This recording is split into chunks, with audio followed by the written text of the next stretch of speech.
सरकारी नौकरी कैसे ले? 10th क्लास में हो, 12th में हो, या 12th अभी कंप्लीट हुई है, या फिर 3 से 4 साल हो गए 12th कंप्लीट हुए, अभी तक नौकरी नहीं लगी, तो सबसे बड़ा कंफ्यूजन ये रह जाता है कि सरकारी नौकरी कैसे कम समय में ली जा सकती है। Hello guys, welcome back to my YouTube channel EN learner. सब आप सब अच्छे होंगे। तो चलिए गाइस, आज का इंपॉर्टेंट सेशन इस डिस्कस करेंगे जो रहने वाला है सरकारी नौकरी कम समय में कैसे ली जा सकती है। आप में से कोई नया हो तो चैनल को सब्सक्राइब जरूर कर लेना, क्योंकि यहाँ पर मिलता है आपको ऐसी इंफॉर्मेटिव सेशन जो आपकी लाइफ को चेंज कर सकते हैं। तो अगर हम बात करें एक सरकारी नौकरी, आपको पता है इसकी वैल्यू कितनी है, और भारत में तो इसकी वैल्यू आप सभी जानते हो, हमने बढ़ा चढ़ा कर रखी हुई है, और अच्छी भी बात है, कोई बात नहीं, ठीक है। बुराई अच्छी वो सब बाद में बात करेंगे, लेकिन फिलहाल है एक सरकारी नौकरी। अभी तो 10th ही हुई है, हमें तो एक सरकारी नौकरी चाहिए ही चाहिए। 12th हो चुकी है, सरकारी नौकरी चाहिए। जो भी एज है आपकी, सभी वीडियो जो है ना आप सभी के लिए। अब सरकारी नौकरी, अगर आपके मन में है कि मुझे सरकारी नौकरी लेनी है, समय भी कम है, 1 साल है, तो 1 साल में आराम से सरकारी नौकरी ली जा सकती है, ठीक है। मैं वैकेंसीज की बात नहीं करूंगी, बिल्कुल भी नहीं करूंगी। मैं 1 साल आपकी तैयारी की बात करूंगी, जिसमें आप कोई भी एग्जाम निकाल सकते हो, जो आपका मेन टारगेट है। जब आप किसी भी एग्जाम की तैयारी करते हो ना, एक सबसे ज्यादा जरूरी होती है गाइडेंस, कि हमें अगर किसी की गाइडेंस मिल जाए ना, तो जो काम 2 साल में करते वो आपका 1 साल में 6 महीने में आराम से होता है। ये बात बहुत सच है। अगर हमारे पास मैप है, हमें मुंबई जाना है या फिर हमें कोलकाता जाना है, तो मैप है तो हम जल्दी जा सकते हैं, हमारे पास गाइडेंस है। अब आपको कभी गए नहीं कोलकाता, ठीक है, और आपको पता नहीं कि इधर से क्या जाना है, तो आप तो पूरा इंडिया घूम लोगे, कोलकाता तो फिर भी नहीं पहुंचोगे। तो इसी वजह से जो गाइडेंस होती है वो बहुत ज्यादा जरूरी है। तो आप अपने पास अगर सरकारी नौकरी की तैयारी कर रहे हो, तो एक गाइडेंस अपने पास रखो। उसमें कोई भी हो सकता है, छोटी बहन, बड़ी बहन, भाई, टीचर, कोई भी, ठीक है, पति पत्नी, कोई भी किसी को गाइड कर सकता है। लेकिन गाइडेंस उसी की लेना जो आपसे उस फील्ड में थोड़ा सा जानता हो, ठीक है। क्योंकि एक सपोर्ट सिस्टम अलग चीज होती है, ठीक है, वो सपोर्ट सिस्टम आपको चाहिए। लेकिन यहाँ पर बात हो रही है गाइडेंस की। गाइडेंस वही आपको दे सकता है जो उस फील्ड में अच्छा होगा, ठीक है। तो आपको अपने पास एक अच्छा गाइडर रखना ही पड़ेगा अगर आप कम समय में चाहते हो, ठीक है। उसे ढूंढो, बनाओ, कहीं से भी लाओ, एक गाइडर चाहिए ही चाहिए। टीचर को बना लो, किसी को भी बना लो, और आपको सही गाइड करे। सबसे बड़ी बात है, ऑनलाइन की दुनिया है, झूठ फरेब से ढकी हुई है, फिल्टर से लगी हुई है। तो इस फिल्टर के दौर में कोई आपको बिना फिल्टर के मिले और सच में सटीक समझाए, तो उसके साथ आप जुड़ जाना, ठीक है। तो अगर हम बात करेंगे, अब सबसे पहले मैंने बता दिया, ठीक है जी, एक गाइडर ढूंढ लिया। गाइडर आपको बताएगा चलना कैसे है, फिर आपको चलने के ऊपर काम करना पड़ेगा। और सरकारी नौकरी बिना हाथ पैर वाली नहीं होती। आप क्या करते हो, बिना हाथ पैर मारे कुछ भी पढ़ना स्टार्ट कर दिया। आंख बंद करके नहीं पढ़ा जा सकता, आंखें खुली रखो, जो भी आपका टारगेट है उसका सिलेबस उठाओ। ये कभी नहीं करते। लगभग 50% बच्चा तैयारी करता है, लेकिन कभी उसे अपना सिलेबस पता नहीं होता। उसने कोई यूट्यूब खोला, कोई टीचर पकड़ा, कहीं कोचिंग में गया, आंख बंद करके उसके ऊपर डिपेंड हो गया। डिपेंड नहीं होना होता, डिपेंड नहीं होना होता किसी के भी ऊपर। आपको मैं खुद तो कह रही हूँ गाइडर लेके आओ। गाइडर अलग चीज है, डिपेंड होना अलग चीज है, दोनों में बहुत अंतर है। किसी अदर वीडियो में डिस्कस करेंगे। तो हमें क्या करना है, हमें अपनी आंखें खुली रखनी है। हमें पता होना चाहिए, कोई भी टीचर हो जो आपको पढ़ा रहा है वो आपके पेपर में आएगा भी।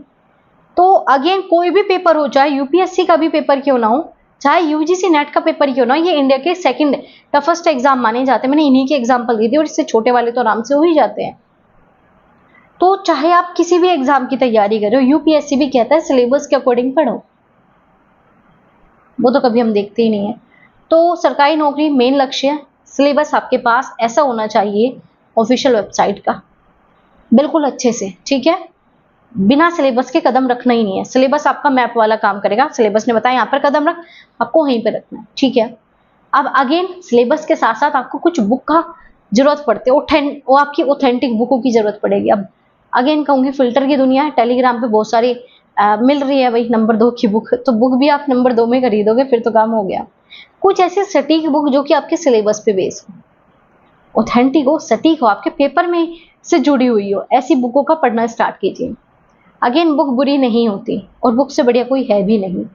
बुक कभी झूठ नहीं बोलती, और हाँ, बहुत सी बुक झूठ बोलती है, गलत भी लिखे रहते हैं, तो उन बुक से बचो, ऑथेंटिक बुक का आप यूज करो, ठीक है। और अगेन 1000 बुक इकट्ठी मत करो, जितनी बुक है उन्हें बार बार पढ़ो। आप क्या सोचते हो भाई मुझे तो इस एग्जाम की तैयारी करनी है, मैं तो इतनी बुक लेके बैठूंगा। जो पहले ही सोच रहे थे मुझे इतनी सारी सोर्सेज चाहिए, नहीं, सोर्सेज बनते बनते ही बनते हैं। मेहनत तो करो स्टार्ट, दूसरी बिल्डिंग ऑटोमेटिक, तीसरी बिल्डिंग ऐसे ऐसे बनती चली जाती है। इसमें जरूरत नहीं पड़ती कि एक साथ पूरी की पूरी हमें बिल्डिंग चाहिए, नहीं चाहिए, बिल्कुल भी नहीं चाहिए। सबसे पहले भाई एक गाइडर होना चाहिए, सिलेबस होना चाहिए, ऑथेंटिक बुक होनी चाहिए। फिर जो इसके बाद अगर हम बात करें वो है आपका PYQ। अब PYQ का एक बहुत बड़ा रोल होता है आपके पेपर को पास करने में, कोई भी पेपर क्यों ना हो। तो PYQ ही बताएगा पेपर कैसा आएगा, PYQ ही बताएगा टॉपिक से क्वेश्चन पूछे कैसे जाता है, PYQ ही बताएगा इंपॉर्टेंट टॉपिक क्या है, PYQ ही बताएगा पेपर का पैटर्न क्या है। तो ये सब क्वेश्चन का आंसर कौन देगा, PYQ। PYQ करने कैसे होते हैं इसके ऊपर अलग आपको सेपरेट वीडियो जल्दी ही मिलेगी। PYQ के साथ जाओ, ठीक है। अब ये चीज हो गई गाइडर, आपका सिलेबस, ऑथेंटिक सोर्सेज बुक और आपका फिर PYQ। अब सबसे बड़ी गड़बड़ होती है कि मैम ठीक है अब हम यूट्यूब की हेल्प ले या ना ले लो, भाई अच्छे सोर्सेज है बुरे नहीं है, लेकिन सोर्सेज हमेशा सिलेबस के अकॉर्डिंग लो, ठीक है, हो गया, ठीक है मैडम हमने हेल्प भी ले ली, ओके। अब इसके बाद जो सबसे ज्यादा जरूरी होता है वो होता है हमारा रिवीजन।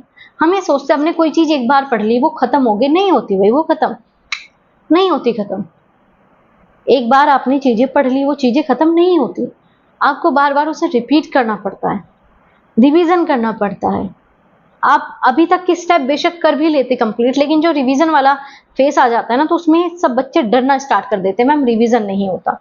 तो जो रिवीजन वाली दिक्कत है वो आपको सुधारनी पड़ेगी। रिवीजन करने के भी फॉर्मूले होते हैं, मनोवैज्ञानिक बताता है कि रिवीजन से क्या होता है।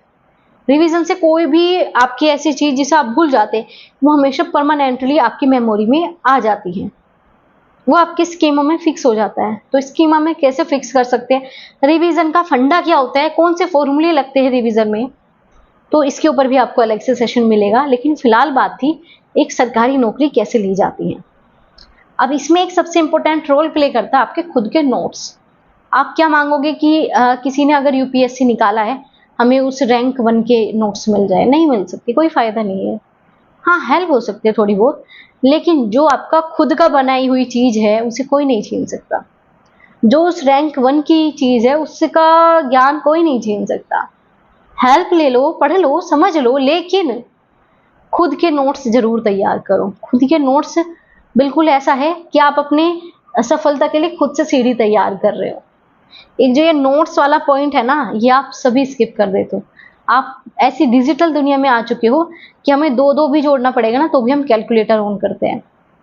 उस दुनिया से थोड़ा सा बाहर आओ और भाई नोट्स, रिवीजन, PYQ, ये जो 3 आप हमेशा चीजें छोड़ते हो उन तीनों पे भी फोकस करो अगर एक सरकारी नौकरी चाहिए। और हाँ एक इसमें सबसे ज्यादा जरूरी है संयम। 1-2 दिन की कहानी है ही नहीं, बीच में कभी डाउन होंगे, कभी मोटिवेशन अच्छा हो जाएगा, होता है, कभी कभी होता है, पर कोई बात नहीं। अगर आप किसी लाइन में जुड़ जाते हो ना तो उसे फिर पूरा करके हटो। किसी ने कोई जोर जबरदस्ती नहीं की कि नहीं तुझे नौकरी लेनी है, आपका खुद का सपना है, आपको अपनी लाइफ सेट करनी है। अगर आपको अपनी लाइफ सेट करनी है तो इतना तो आपको करना ही पड़ेगा। और चीजें बहुत ईजी है, इसे डिफिकल्ट मत बनाओ, क्योंकि डिफिकल्ट बनाने में मिनट नहीं लगती, लेकिन जो उसे ईजी बनाने में, जो उसे सुलझाने में समय लगता है, लाइफ पूरी लग जाती है। फिर एक ही रिग्रेट होता है कि काश हम ये कर लेते, काश हमने अपनी एज में ये कर लिया होता। बहाने बहुत होते हैं दुनिया में, ठीक है, मेरे पास ये नहीं है, मेरे पास वो नहीं है, कोई बात नहीं, जो आपके पास है वो भी किसी के पास नहीं है, ठीक है।